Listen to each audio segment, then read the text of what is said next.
Robin adjusted his tie, the knot feeling tighter than usual. This city was unfamiliar, a maze of towering buildings and bustling streets that swallowed him whole. He was here on a business trip, a deal he hoped would secure his promotion. But as the taxi pulled up to the address he'd been given, a wave of unease washed over him. It wasn't an office building or even a hotel. It was a mansion. Stone walls, Gothic arches, and an overgrown driveway gave it an air of forgotten grandeur. Had there been a mistake? He stepped out, the silence of the property a stark contrast to the city's vibrant hum. Hesitantly, he approached the massive oak door, its surface intricately carved with scenes he couldn't quite decipher. Before he could knock, the door swung inward, revealing a woman with striking features and a welcoming smile. "Robin," she asked, her voice like smooth velvet. "Welcome. I'm Anna. We've been expecting you." He stammered. I wasn't expecting this. I thought I'd be staying in a hotel." Anna chuckled softly. "The company wanted to ensure you had a comfortable stay. Come in, you must be tired." The interior was even more opulent than the exterior suggested. Chandeliers cast a warm glow on antique furniture and portraits that seemed to watch him with unnerving intensity. Anna led him to a dining room where a steaming plate of food awaited. "Eat up," she said. "You look exhausted. Rest well, and we can discuss the details in the morning." He was indeed exhausted, the travel and the strangeness of the situation weighing heavily on him. The food was delicious, a savory comfort that soothed his frayed nerves. He thanked Anna, his words slightly slurred, and stumbled towards the bedroom she indicated. The bed was large and inviting, the sheets crisp and cool.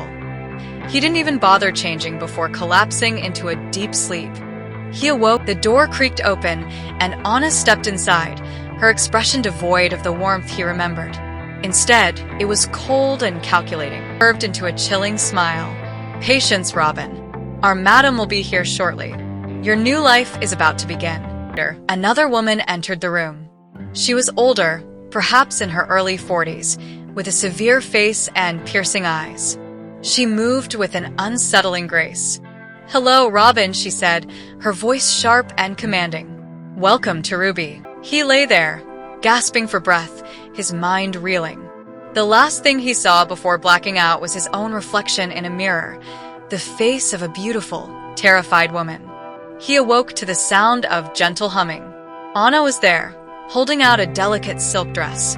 "You should wear your new clothes, Ruby," she said softly. He stared at her, his mind a whirlwind of confusion and horror. "Why?" he croaked, his voice sounding strange, unfamiliar.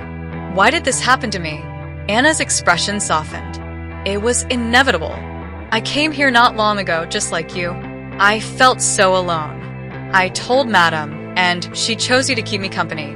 From today, you will stay here with me as a friend, as my companion." She took his hand, her touch surprisingly gentle. "Welcome, Ruby." She hugged him, a warm, desperate embrace. She dressed him in the silk gown, her fingers lingering as she smoothed the fabric. She brushed his hair, her eyes filled with a complex mixture of pity and something else, something like hope. "I was a boy," he whispered, the remnants of his old identity clinging to him. Anna shook her head, her voice soothing. "Those are just fading memories. Look in the mirror, Ruby. You are a beautiful woman, and you must learn to live as one now." He looked at his reflection. The beautiful woman staring back was him, but not him. A stranger. Something shifted within him.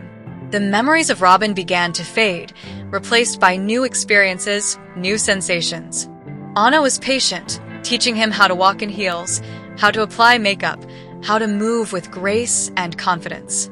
He learned to appreciate the feel of silk against his skin, the sway of his hair, the admiring glances he received. Robin was gone. Ruby was here. She still felt a flicker of fear, but it was overshadowed by a growing sense of curiosity and even joy. Ruby began to experience her new life, her new body, with a mixture of wonder and trepidation. The world, once a battlefield, had become a garden of possibilities. She was blooming, vibrant, and new. Perhaps Robin was dead, But Ruby was finally alive. He had been forced into being a woman, but she had accepted it and begun to enjoy the newfound life she had been given with Anna.